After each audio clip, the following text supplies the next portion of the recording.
네, 오래된 주식시장의 격언 가운데 주가는 걱정의 담벼락을 타고 오른다는 말이 있는데요. 이건 뭐 걱정의 담벼락이 아니라 걱정의 협곡 정도 됩니다. 정말 어려운 관세 전쟁의 그 가운데를 지나고 있는데요. 경제와 투자를 깊이 있게 보는 시선 딥사이트. 소위 트럼프발 관세 전쟁이 어디쯤 진행되는 것인지. 다행히 이제 협상이 시작되는 건 맞는 것 같습니다. 이후의 흐름들은 어떻게 될지, 우리는 어떻게 전략을 세워야 될지. LS증권 최광혁 리서치 센터장님 오늘 모셨습니다. 어서 오십시오. 예, 안녕하십니까. 일단 트럼프가 협상 중이고 뭐 3, 4주 안에 타결이 될 걸로 기대한다고 했는데 네. 정말일까? 될까? 이게 뭐 예. 의구심 반 또 기대 반인데 그 부분이 지금 중국과의 협상이 어떻게 흘러가고 있는 것일까? 센터장님 보시기에는 그 뉴스를 어떻게 접하셨어요? 일단은 캐치프레이즈 자체는 예. 90대 1즈, 90대 2즈를 내세우고 있는데 네. 전일 같은 경우에도 일본하고 이탈리아하고 협상이 타결될 거다라는 기대감이 있었는데 네. 그 부분이 트럼프는 SNS상에서 진전이 있다라고 얘기를 하고 일본 예. 측에서는 아직은 진전이 없는 문제가 있다라고 얘기를 하고 있는 상황이라서 물리적으로 말씀드리면 90일 안에는 솔직히 힘듭니다. 네. 한국하고 한미 FTA 당시만 생각하셔도 한 8개월 정도 걸렸기 때문에 시간은 걸릴 텐데 지금 얘기가 나오는 상황으로 보셔서는 이제 내부적으로 이렇게 생각하시면 될 것 같아요.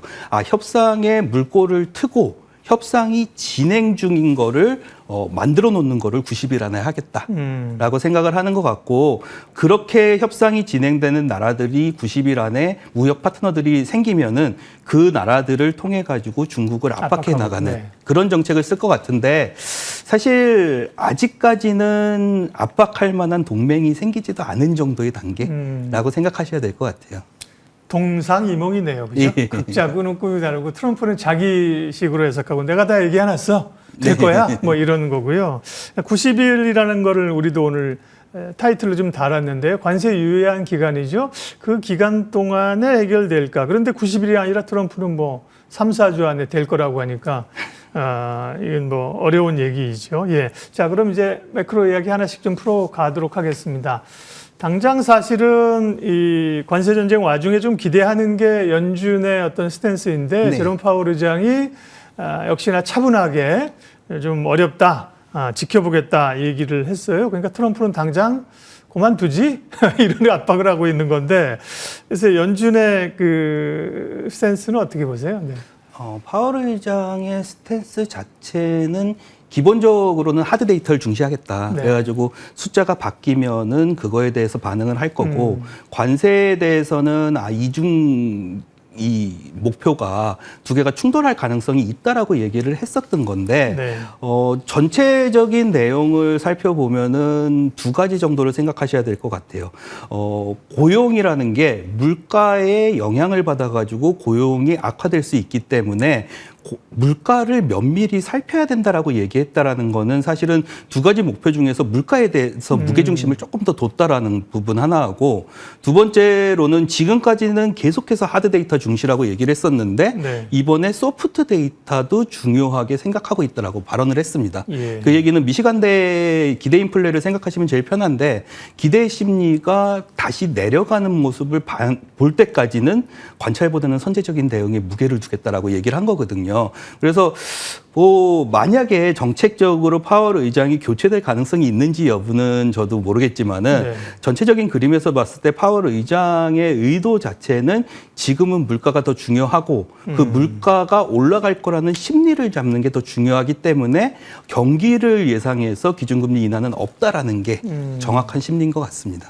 파월이 뭐 본인이 그만두면 본인이 표현이 좀 거칠어서 죄송합니다. 본인이 열받아서 그만두면 그만두겠지만 밀어낸다고 그만둘 상황은 아닌 것 같고요. 중요한 말씀하셨네요. 물가와 고용, 물가와 성장 가운데 물가에 조금 더 방점을 준다고 하면 그거를 확인하고 관리하기까지는 금리 인하의 속도는 빠르지 않을 수 있다는 거잖아요. 그러면 그렇죠. 네, 그러면 금리 인하의 그 지금 시작하는 시점이나 올해 그 횟수는 어느 정도로 예측을 하고 계신 거예요? 네. 물가상으로 봤을 때 사실 파월 의장이 많이 걱정은 하고 있는데 제가 보기에는 에너지 가격이 내려간 부분, 거기다가 주거비하고 서비스 물가가 올라가기는 어려운 상황이거든요. 네. 그래서 많은 분들이 걱정하는 관세로 인한 부정적인 공급 사이드의 물가 상승은 있다라고 보셔야 될 것 네. 같고요. 다만 2022년, 23년에 경험하셨던 것 중에 수요가 올라가면서 나오는 물가 상승은 없다라고 보시는 게 맞을 것 같아요. 그래서 파월 의장이 이제 하드 데이터를 계속 봤을 때 올해 같은 경우에는 한 중순 지나가면은 물가가 예상했던 속도는 아닌다라는 거는 조금 확인이 될 것 같고요. 네. 경기상으로 봤을 때는 경기가 안 좋아져야지 아무래도 인하에 대한 생각이 강해질 텐데 1분기는 관세에 대한 선제적인 생산하고 소비가 있었습니다. 그렇게 되면은 2분기 같은 경우에는 포드 자동차사에서 얘기했던 것처럼 가격을 동결하려고 기업에서 가격 인상을 흡수하려고 하고 있거든요. 그렇죠. 그렇게 되면은 3분기경부터 시작해서 본격적으로 물가 상승이 나올 거고요. 그렇게 되면은 만약에 기준금리 인하를 한다라고 하면 3분기 지나서 3분기 말경부터 기준금리 인하가 나올 가능성이 더 강하다라고 말씀을 드려요. 시장에서는 4차례 인하도 얘기하고 또 7월 인하 확률이 높다라고 보고 있는데 저는 오히려 9월경 지나가면서 할 수 있다. 그리고 만약에 경기 침체가 나와서 기준금리 인하를 하는 거라고 한다면은 한 2차례 정도 가능하지 않을까라고 보고 있습니다. 네. 포드 얘기도 하셨지만 일단은 가격 정가를 기업들도 조금 늦추려고 하는 게 90일 안에 뭐가 좀 해결되길 기대하는 거고 가격을 흡수하려고 하는데 결국은 이제 협상에 달려 있네요. 그게 되면 물가 상승 압박도 적겠지만 협상이 안 되면 그때는 정말 2분기, 3분기 지나면서는 그 관세에 따른 물가 우려 이런 것도 있을 수 있겠네요. 그러면 사실은 경기 침체, 경기 둔화, 네. 그런 우려를 시장에서 많이 합니다. 경기 침체로 갈 수 있습니까? 둔화 정도로 보십니까? 네. 관세 우려가 제대로 부각이 되면 네. 경기 침체로 보고 있습니다. 예. 근데 이게 시장에서 많이들 말씀하시는 경기 침체는 사실은 시스템적인 리스크가 발생해가지고 엄청 안 좋아지는 그런 그림인데 네. 저희 쪽에서 이제 이론적으로 말씀드리는 경기 침체 같은 경우에는 일단은 기술적 침체를 말씀을 드리는 상황인 거고요. 네. 그러니까 경제 성장률이 마이너스 2분기 정도 날 수 있는 경우를 말씀을 드리는 거고 기본적으로 조금 이제 고려를 해주셔야 되는 부분은 관세 때문에 지금 경기가 안 좋은 게 아니라 사실은 경기 둔화 그림은 나오는 환경이었다라는 부분은 조금 기존에. 생각을 해주셔야 네. 될 것 같아요. 그래서 경기 둔화가 나오고 있는 환경에서 관세라는 불확실성이 엎어지니까 둔화의 속도가 빨라지는 그림이 나왔다라고 봐주시는 게 맞을 것 같고요. 그렇기 때문에 사실 서브프라임 때 같은 위기를 보지는 않습니다. 다만 경기가 서서히 둔화되면서 계속해서 안 좋아지는 그림 정도를 생각해 주시면 될 것 같습니다. 네. 어제 우리가 기준금리 동결하면서 하는 총재도 1분기 성장이 약간 뭐 역성장할 수도 있다는 쪽으로 얘기했는데 미국도 지금 GDP 나오고 이런 거 보면은 1분기는 지금 마이너스잖아요. 그렇죠. 예, 그러니까 이제 한 분기 정도는 마이너스를 미국이나 우리나 볼 가능성이 높고 그게 소위 이제 2분기 연속 마이너스가 갔을 때 뭐 MBR 이런 데서 경기 침체 얘기하잖아요. 그게 2분기 연속 가겠느냐 아니냐가 중요하네요. 그죠? 그러니까 계속해서 이제 협상이 될 것이냐 안 될 것이냐인데 이걸 뭐 예측하기 어려워서요. 일단 중국은 좀 지켜놓고 중국을 제외한 다른 국가들하고의 협상 이런 것은 잘 풀릴까요? 뭐 당장 일단 일본 만나고 있고 이탈리아, 그다음에 우리 다음 주 있잖아요. 주요 네. 이제 동맹국들하고의 협상이 서로가 가지고 있는 카드들이 잘 풀릴 수 있을까? 네. 어떻게 보세요? 또 실효성은요? 네. 대부분의 국가가 사실은 여러 가지 이제 다른 정책들을 펼치고 있기는 한데 일본이 조금 안 나왔다는 게 의아한 부분이기는 하거든요. 왜냐하면 일본은 이제 EU나 아니면은 캐나다 같은 경우에는 협상을 하지만 보복을 이제 겸하는 협상이었었고 네. 일본 같은 경우에는 관세가 나오자마자 협조하고 협상 전략으로 나왔었는데 그거에 대해서도 이제 유의미한 관세 인하가 안 나온 것 같습니다. 그래서 한국 같은 경우에도 사실 협상을 통해 가지고 받을 수 있는 게 그렇게 당장에 클 거냐? 라는 부분에 대해서는 의구심은 있는 상황이고요. 다만 해줄 수 있는 부분이라는 게 방위비와 관련된 부분들, 그다음에 트럼프가 지속적으로 얘기한 것 중에 하나가 부가가치세 문제가 있습니다. 그래서 한국의 부가가치세 내려갈 수 있는 부분들, 그다음에 뭐 추가적으로 해줄 수 있는 건 LNG 수입이나 이런 부분들인데 그런 것들을 통해 가지고서는 어떤 식으로 이제 우리가 인센티브를 받을 수 있느냐가 네. 좀 중요한 것 같고요. 기업적으로 보셨을 때 많은 분들 그러니까 애널리스트들이 이제 얘기하면서 의아한 거는 현대차가 미리 공장 건설 얘기를 했는데 그렇죠. 그거에 대한 인센티브 얘기가 왜 없느냐라는 네. 부분을 굉장히 의아해하거든요. 그래서 그러면은 누가 미국에 공장을 짓겠냐라는 부분이라서 그런 부분들이 하나씩 조금씩 나오기는 나올 것 같습니다. 네, 중요한 말씀을 맥락 가운데 많이 하십니다. 일본하고의 협상이 먼저 시작됐는데 트럼프 얘기한 것처럼 극적인 합의를 봤어. 뭐 관세 확 낮춰 이렇게 나와야 되는데 그게 안 나온다는 얘기는 뭔가 트럼프가 세게 불렀거나 그죠? 일본 쉽게 받아들이기 어려운 뭔가를 제안을 해서 고민을 한다거나 이게 이제 그렇게 보면 이후에 뭐 우리나라를 포함해서 다른 나라들도 비슷한 경로로 갈 수 있다는 거잖아요. 참 어렵네요. 예. AI 반도체 얘기 좀 하겠습니다. 뭐 AI가 사실 성장의 축이었고 미국의 빅세븐들이 그걸로 가는 상황에서 뭐 딥시크 노이즈도 있었고 결국은 이제 미국이 중국의 H20 중가 칩하는 것까지도 금지를 시켰어요. 네. 근데 또 그 다음날 젠슨황은 중국 같습니다. 이건 뭐 어떻게 읽어야 되는 거예요? 예. 사실 근데 젠슨황은 한테 있어서는 중국이 굉장히 중요한 나라인 건 사실입니다. 왜냐하면 엔비디아의 수출 중에 한 20% 정도가 여전히 중국 쪽 수출이기 때문에 중요한 나라인 건 사실이고 그러면은 방법을 의논하기 위해서 갔다라는 거는 확실한데 문제가 되는 거는 사실상 미국에서 나오는 정책은 반도체에 대해서는 금지 조치를 하겠다라는 식으로 나오는 것 같아요. 네. 그래서 일각에서 얘기하는 거는 이렇게 된다면은 중국의 반도체 자립이 더 빨라질 가능성이 있다라는 긍정적인 시각도 있지만 사실 굉장히 중장기적인 얘기잖아요. 네. 그래서 지금 상황에서 봤을 때는 사실은 젠슨황이 갔다고 하더라도 뭔가 일이 갑작스럽게 풀리거나 이런 걸 기대하기는 좀 어려울 것 같습니다. 그거보다는 좀 달래기 내지는 그죠? 그렇죠. 뭐 이렇게 본인들은 마음이 있다는 걸 보여주기 위해서. 기억하시겠지만 트럼프 취임할 때도 젠슨황은 대만이랑 중국 갔어요. 예, 이번에도 그러니까 우리는 미국 정책을 따라야 해요. 이건 불가피한데 그래도 너희들을 우리가 되게 신경 쓰고 있어. 우선순위에 있어. 이런 걸 좀 보여주려는 어떤 관계, 예, 중국에서 얘기하는 관시 뭐 이런 걸 위해서 갔다는 걸로 해석이 될 수밖에 없네요. 예. 자, 그다음에 중요한 걸 여쭤봐야 되는데 사실은 트럼프 정책의 브레이크가 걸린 이유 중에 하나가 미국의 채권 시장의 극심한 변동성, 금리의 급등, 채권 가격의 하락이었는데요. 일단 좀 진정이 됐습니다. 그 부분은 진정이 좀 된 걸까요? 아니면 또 수면 아래 그런 불확실성이 여전히 살아있는 걸까요? 잠시 내려간 부분이라고 생각을 그래요? 하고 예. 있습니다. 왜냐하면 전일만 해도 EU 쪽하고 핑코에서 미국채에 대한 불신을 다시 드러냈거든요. 예. 그러면서 핑코에서 미국 자산에 대한 비중 축소를 전략으로 제시하면서 얘기했던 게 굉장히 의미심장한데 달러의 기축통화 보유가 보장되는 거라고서는 자신하지 말라라고 얘기를 했습니다. 예. 그런데 사실 전체적인 그림에서 봤을 때 한번 보셨으면 좋겠는 게 24년 11월에 나왔던 스티븐 미란의 보고서가 있습니다. 네. 그게 지금 트럼프 경제자문위원회 위원장인데 거기서 얘기했던 게 뭐냐면 미국의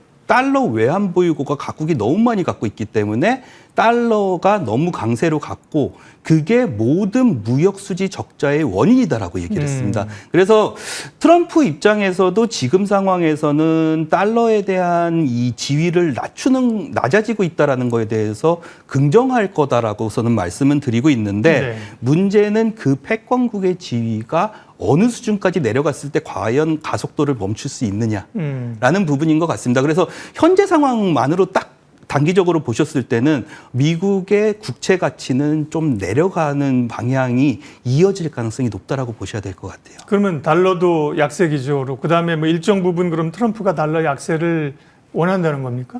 트럼프는 네. 달러 약세는 계속해서 원하는 거는 확실한 것 같고요. 예.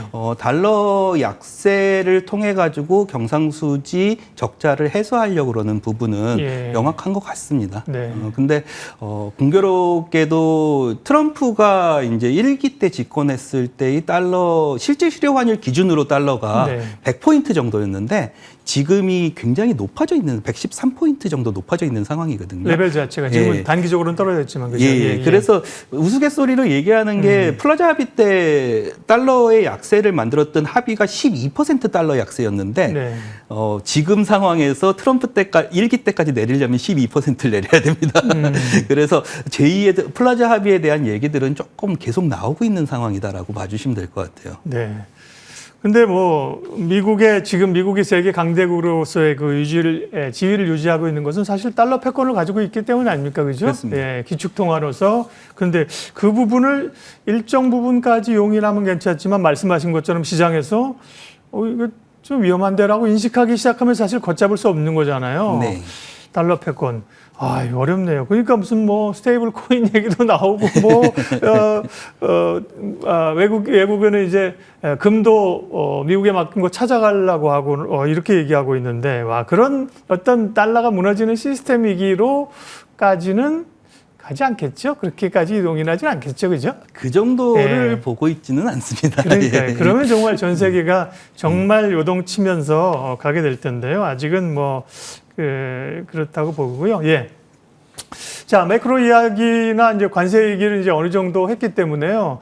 투자자 입장에서의 전략을 좀 살펴보도록 하겠습니다. 그러면 이제 모두의 말씀하신 것처럼 트럼프가 얘기한 3, 4주 내에 협상이 중국하고의 타결되고 다른 국가들하고도 90일 사이에 거의 완벽하게 이걸 협상을 마무리되긴 어렵다. 어렵죠. 이렇게 얘기하시는 예. 거죠. 그러면 그 안에서는 어쨌든 간에 변동성을 염두에 둔 전략을 세워야 됩니까? 기본적으로 전략 자체로 들어가셨을 때는 단기적으로 만약에 접근하신다고 하면은 항상 90일이라는 시간이 있으면은 중간에 위기를 잊어버리는 경향은 있거든요. 네, 네. 그래서 뭐 반도체나 특히나 자동차 같은 경우에는 이 관세 때문에 빠졌던 부분에 대한 일시적인 반등 현상이 가능합니다.